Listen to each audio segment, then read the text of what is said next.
On November 9, 1989, a physical barrier stretching across a major European capital finally cracked. Tens of thousands of people surged past overwhelmed guards and scaled the graffiti-covered concrete to reach the other side. To understand how a city is severed in half, we have to look at what was left of it in 1945. By the end of the Second World War, Berlin was a landscape of hollowed-out buildings and rubble. The victorious Allied leaders met in Potsdam to determine how to administer the defeated nation. They agreed on a temporary joint occupation.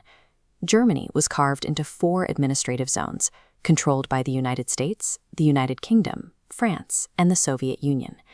Looking closer, the capital city of Berlin sat entirely within the Soviet zone, yet it too was sliced into 4 smaller microsectors. What was meant to be a temporary bureaucratic solution for a defeated nation ended up drawing the physical borders of a new global standoff. Over the next decade, the western sectors of Berlin rebuilt rapidly. Fueled by a capitalist market economy, store shelves filled with consumer goods. In the east, a centrally planned socialist economy struggled to provide basic necessities, hampered by war reparations and inefficiencies.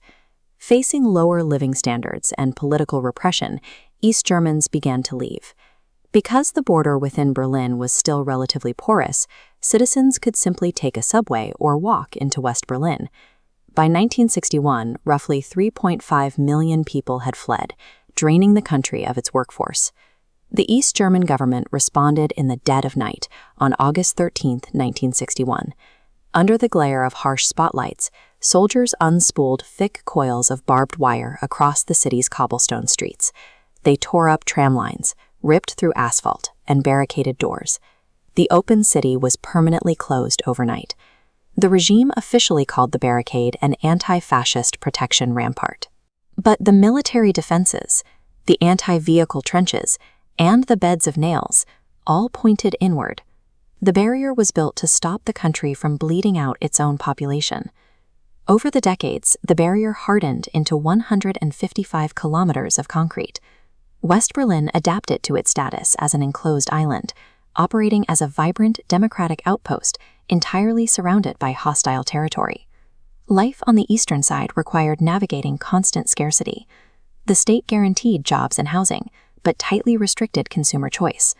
Ordering a basic vehicle like the Trabant required joining a waiting list that could take 10 to 15 years.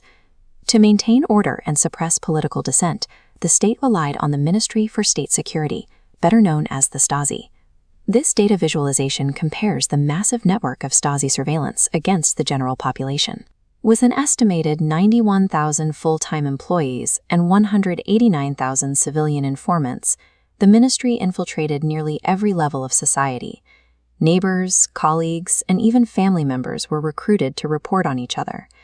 The physical concrete of the wall stopped movement at the border, while this network of informants monitored everyday life, creating an environment of absolute state control.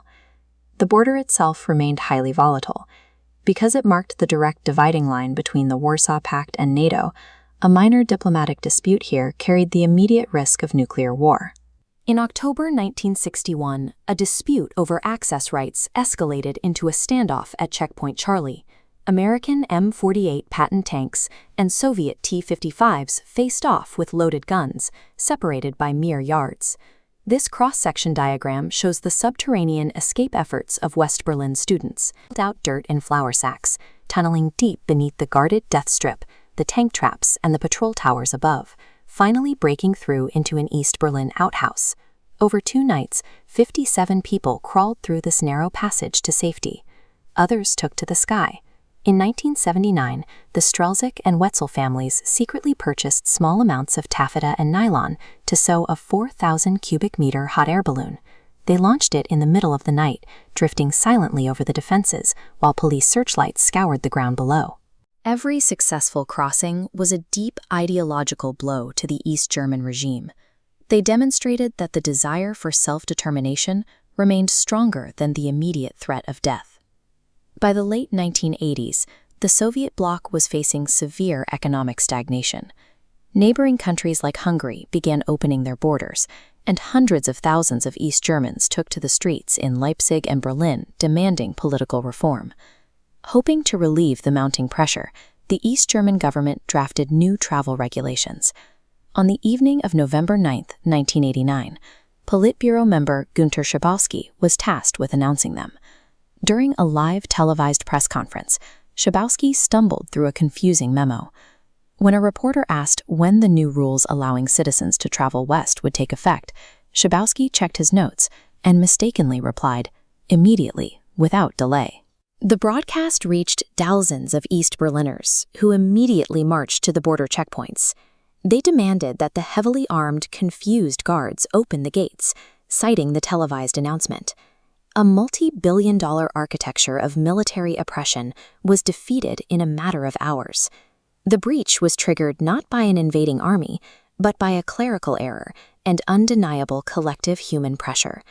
Faced with thousands of people pressing against the fences, the overwhelmed guards finally relented. They raised the barriers, allowing crowds to cross freely into West Berlin without passports or visas. Within hours, euphoric citizens climbed onto the structure itself. People brought hammers and chisels, physically chipping away at the concrete slabs that had divided their city for nearly 30 years. This map shows the political resolution that followed the breach. Less than a year later, in October 1990, the separate occupation zones formally dissolved, merging back into a single, reunified Germany. Today, the former death strip has been reclaimed. Guard towers and tank trenches have been replaced by memorials, parks, and busy city streets. The Berlin Wall stands as a historical testament. It shows that even the most heavily fortified architecture, backed by immense state power, ultimately cannot suppress the human desire for freedom.